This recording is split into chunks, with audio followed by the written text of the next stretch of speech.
হাসির রাজা, জ্ঞানের রাজা, রসিক রাজা।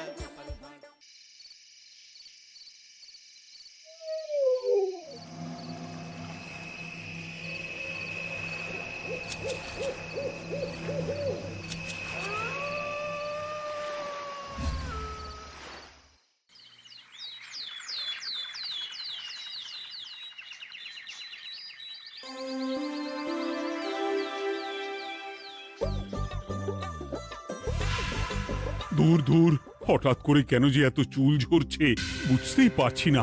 কতদিন হয়ে গেল চুল ওঠা আর থামছেই না। না, এমন হতে থাকলে তো মাথায় টাক পড়ে যাবে। না না না, আজ রাজবৈদ্যের কাছে পরামর্শ নিতে হবে। কি ব্যাপার মহারাজ, আজ আপনাকে এমন চিন্তিত দেখাচ্ছে কেন? জীবনে বড় দুঃখ গোপাল, মন মেজাজ একদম ভালো নেই। সে কি কি হয়েছে মহারাজ? গোপাল থাকতে দুঃখ কিসের? আর বলো না,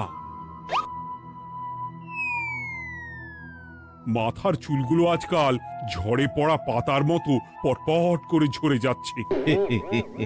আমি তো জানি কেন এমন হচ্ছে, কিন্তু এখনই মুখ খুললে চলবে না। আর একটু বেশি বিপদ বাড়লে তখন মাঠে নামবো। তাই বলুন। এ তো খুব ছোট ব্যাপার। চুল ঝরলে টাক পড়বে, আর সেটা পড়া কত ভালো জানেন? কথায় আছে, যত বড় টাক তত বেশি টাকা। তুমি চুপ করো তো বাপু। যদি টাক থাকলেই টাকা হতো, তাহলে তোমার টাকা কোথায়? যেটা বোঝো না সেটা নিয়ে কথা বলো না। তাই না তাই, মহারাজের ঝরছে চুল, চিন্তার ভাঁজ মাথায়। গোপাল যতই চেষ্টা করুক, চিড়ে ভিজবে না কথায়। তোমরা সকলে থামো তো দেখি। ও রাজবৈদ্য, তুমি এর কিছু উপায় বলো। আগে মহারাজ, অনেক সময় দেহে ওই লৌহের পরিমাণ কমে গেলে এমন চুল ঝরে। আপনি বরং পালং শাক, ওই কিশমিশ, কলা ও আরো কিছু ফল আমি বলে দিচ্ছি, সেগুলো বেশি করে খান। আচ্ছা আচ্ছা আচ্ছা, তবে তাই করে দেখি।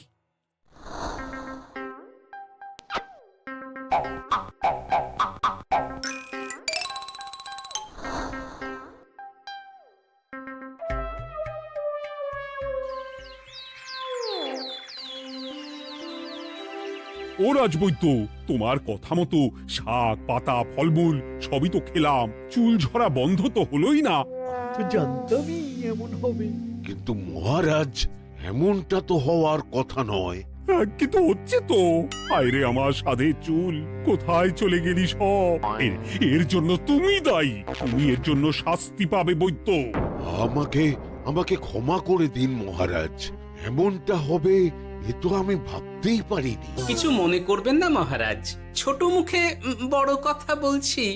কিন্তু সত্যি এখানে রাজবৈদ্যর কোনো দোষ নেই। ওকে শাস্তি দেওয়াটা ঠিক হবে না মহারাজ। দেখেছেন মহারাজ, গোপালের সাহসটা দেখেছেন? আপনার মুখের উপর কথা বলছে। তা বলি, তুমি যখন এতই বোঝো, তাহলে নিজেই একটা আস্ত লোহা খেয়ে দেখো না, তোমার মাথায় চুল গজাচ্ছে কিনা। ঠিকই আছে, এসব মূর্খের মতো কথা কেবল আপনার থেকেই আশা করা যায় মন্ত্রী মশাই। মহারাজ, আপনি বিচক্ষণ মানুষ। আমার শুধু অনুরোধ, আরেকবার ভেবে দেখবেন। ঠিক আছে, রাজবৈদ্যকে আমি শাস্তি দেব না, কিন্তু সকলের জন্য আমার একটা ঘোষণা আছে। কি ঘোষণা?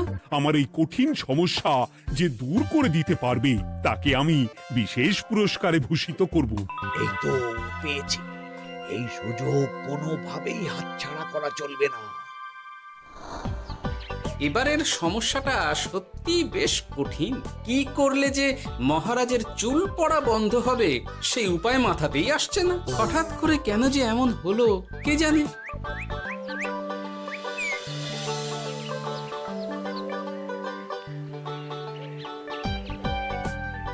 ও মা, তুমি এসে গেছো?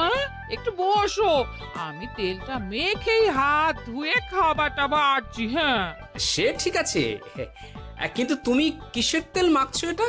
কি আবার মাথার চুলের তেল? এখানেও চুল, ওদিকে মহারাজেরও চুল ঝরে পড়া নিয়ে আমরা সবাই হিমশিম খাচ্ছি গিন্নি। আরে, মহারাজের অত সুন্দর কালো চুলগুলো ঝরে যাচ্ছে, এ তো ভারী দুঃখের কথা। সে আর বলতে। ওই জন্যই তো আমি বাবা মাথায় এই জড়িবুটি তেল মাখি। এতে চুলের গোড়া শক্ত করে, চুলকে ভালো রাখে, নতুন চুল গজায় সব। হ্যাঁ কি কি বললে? নতুন চুলও গজায়? সত্যি? হ্যাঁ, বাহ, তাহলে আর চিন্তা কি। আমাকে এই তেলটা একটু দিতে পারবে গিন্নি? মহারাজকে দিয়ে আসি। উনি বলেছেন যে ওনার সমস্যা দূর করতে পারবে তাকে উনি পুরস্কার দেবেন। ওমা, এই তাই নাকি? এই তো দারুণ ব্যাপার গো। নাও নাও নাও, তেলখানা নিয়ে মহারাজকে কাল দিয়ে এসো তাহলে। আর জানিয়ে দিও, দিনে 2 বার কিন্তু তেল মাখতেই হবে। হ্যাঁ, আচ্ছা, ঠিক আছে।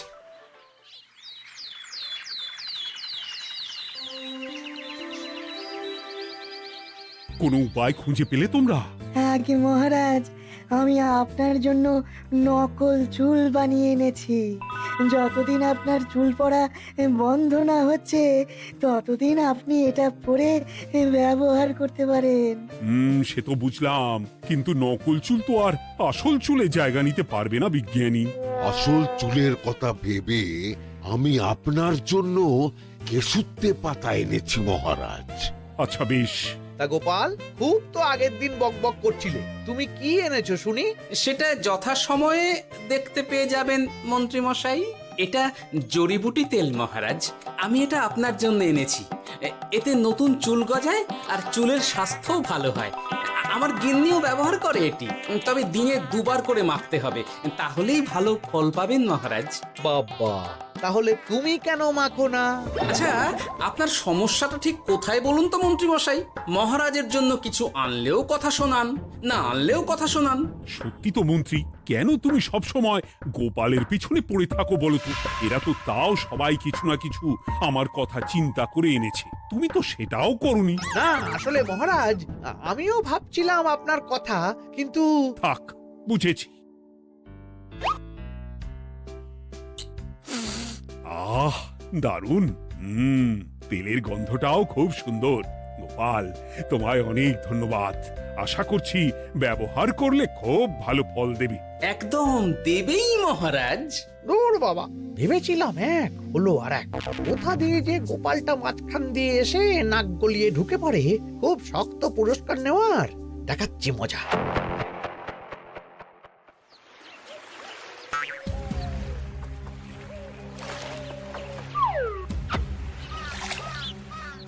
এবারে গোপালের তেল দিয়েই সব কিছু তোলপাড় করব।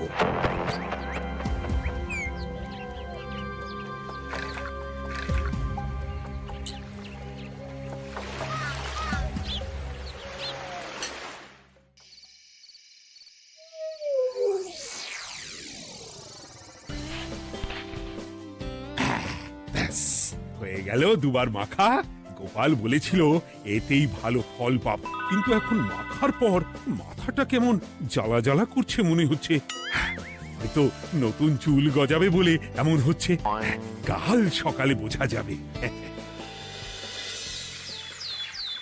এতক্ষণে বোধহয় ছোট ছোট চুল গজিয়েই গেছে। কি এটা চুল গজানোর তেল ছিল নাকি পড়ে যাওয়ার?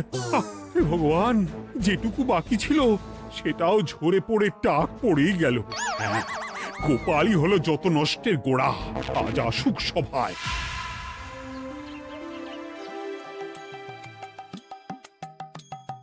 এই যে এখন এলেন উনি।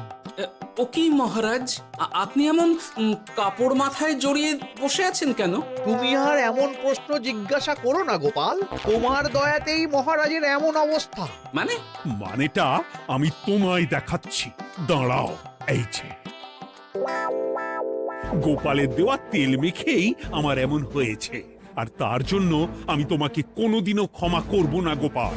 বিশ্বাস করুন মহারাজ, আমার গিন্নিও মাখে এই তেল, কিন্তু এমন কিছু তো এখনো পর্যন্ত ঘটেনি। আমি আর কিচ্ছু শুনতে চাই না। আমার মাথা ভর্তি চুল আমি ফেরত চাই। যতদিন না আমার মাথার সব চুল ফিরে আসছে ততদিন আমি তোমার মুখও দেখতে চাই না। মহারাজ, আপনার কোনো চিন্তা নেই, আমি তো আছি। এবার এই সমস্যার একটা সমাধান আমি করেই ছাড়বো। কি ব্যাপার, মন্ত্রী মশাই এত লাফাচ্ছে কেন? এসবের পেছনে আবার ওনার হাত নেই তো? না, ব্যাপারটা পরে দেখতে হচ্ছে।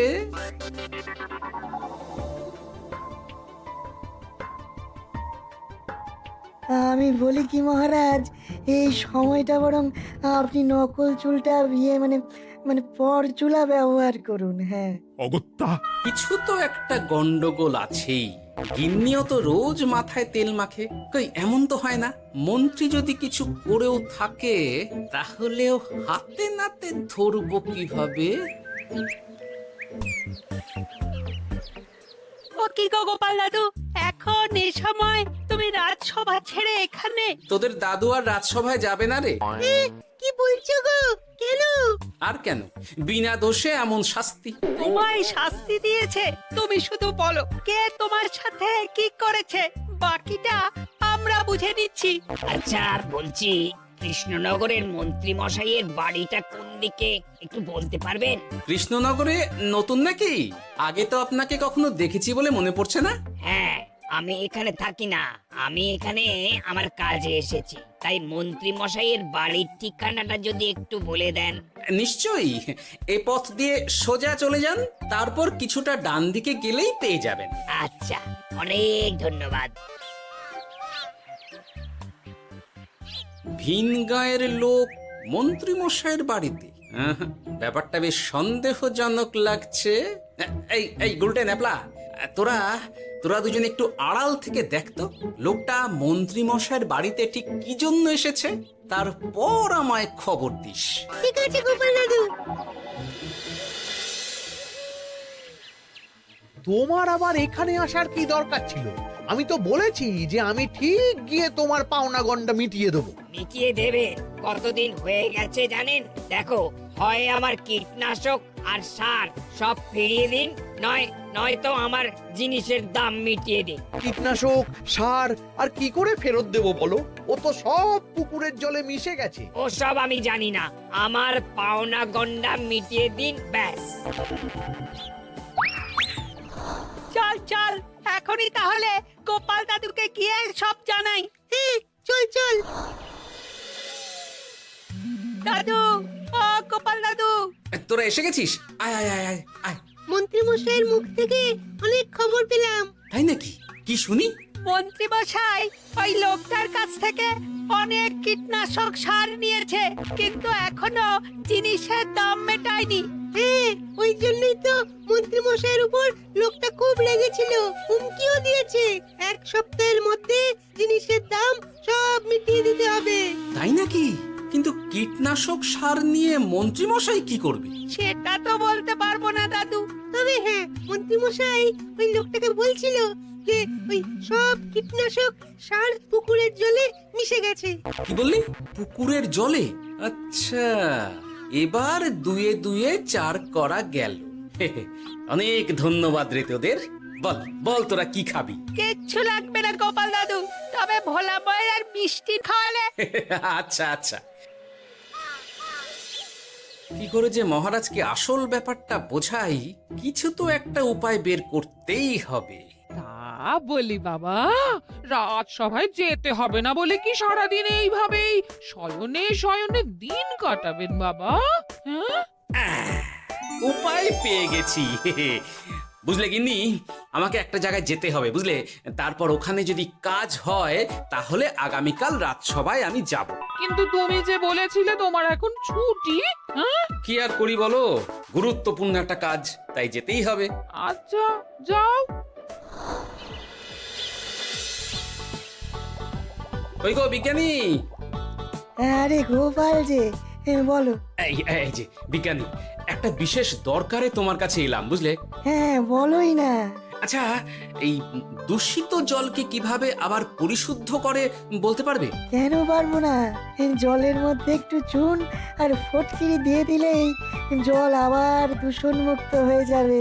তবে ওগুলো দেওয়ার পর কিছুদিন সেই জলকে ব্যবহার করা বন্ধ রাখতে হয়। হ্যাঁ, আচ্ছা আচ্ছা, অনেক ধন্যবাদ, আসি তাহলে। হ্যাঁ,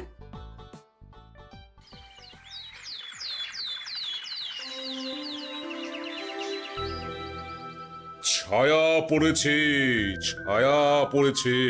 আমি বেশ বুঝতে পারছি তার ছায়া পড়েছে এখানে। কার ছায়া পড়েছে? আজকাল তোর মাথা থেকে অনেক চুল ঝরে পড়ছে, তাই না? আগে হ্যাঁ সাধু বাবা, আপনি একদম ঠিক কথা বলেছেন। ও বাবা, এই আবার কোথা থেকে উদয় হলো?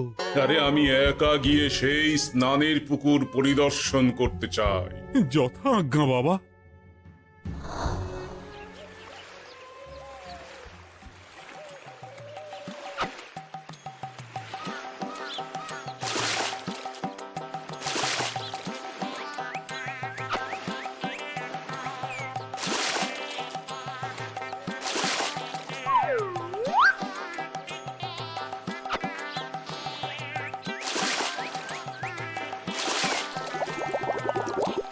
যাক বাবা, মোটামুটি সপ্তাহখানেক এভাবে থাকলেই পুকুরের জল আবার আগের মতো পরিষ্কার হয়ে যাবে। এবার শুধু মহারাজকে একটু বুঝিয়ে বললেই হয়ে যাবে।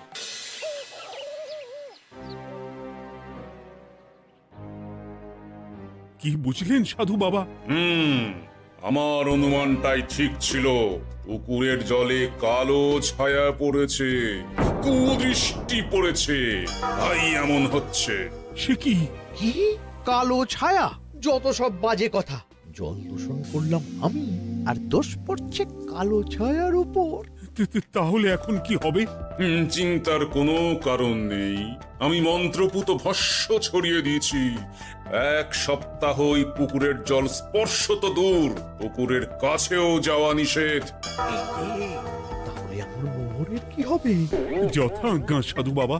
ও কি, তাহলে মহারাজ এতদিন স্নান করবেন কোথায়? সে কথা কাউকে চিন্তা করতে হবে না।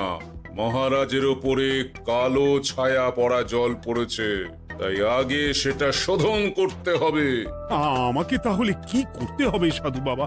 আমার শিষ্য গোপাল আমাকে আগেই এই বিষয় জানিয়েছিল। আমি তার হাত দিয়েই তোর স্নানের জল পাঠিয়ে দেব। তাই আগামী 1 সপ্তাহ সেই জল দিয়েই তোকে স্নান করতে হবে। কি গোপাল? দেখছো তো মন্ত্রী, গোপাল আমাকে কত ভালোবাসে।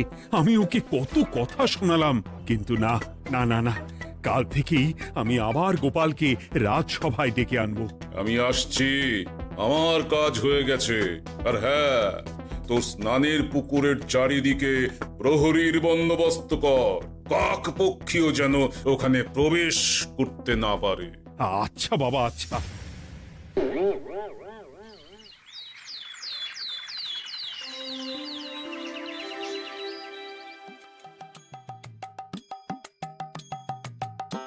গোপাল, তোমাকে আবার এখানে দেখতে পেয়ে আমার খুব ভালো লাগছে। তোমার গুরুদেব গতকাল এসেছিলেন, কিছু মনে করো না। না বুঝেই তোমাকে অনেক কথা শুনিয়েছি। না মহারাজ, আমি জানি আপনি আমাকে খুব ভালোবাসেন, তাই আমি কিছু মনে করিনি মহারাজ। এই নিন, আমি আপনার স্নানের জল এনেছি। হ্যাঁ হ্যাঁ হ্যাঁ, দাও দাও দাও।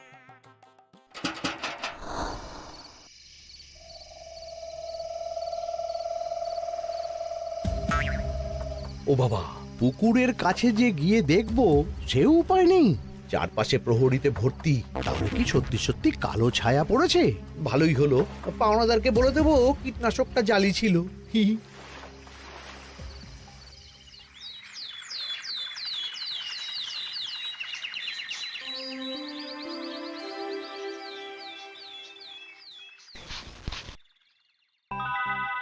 এই তো আমার সেই পুরনো কালো চুলগুলো আবার ফিরে এসেছে। আহা, কি যে আনন্দ হচ্ছে দেখে। আজ 1 সপ্তাহ সম্পূর্ণ হলো। গোপালের জন্য আমার স্নানের পুকুর থেকে কালো ছায়া দূর হয়েছে। আমাকে এই সমস্যা থেকে দূর করার জন্য আমি গোপালকে 100টি মোহর উপহার দিতে চাই। ধন্যবাদ মহারাজ। দূর, আমার আর ভালো লাগে না। সব সময় গোপালই মোহর পায়, এটা তো আমার পাওয়ার কথা ছিল। এদিকে আজকে পাওনাদারও আসবে।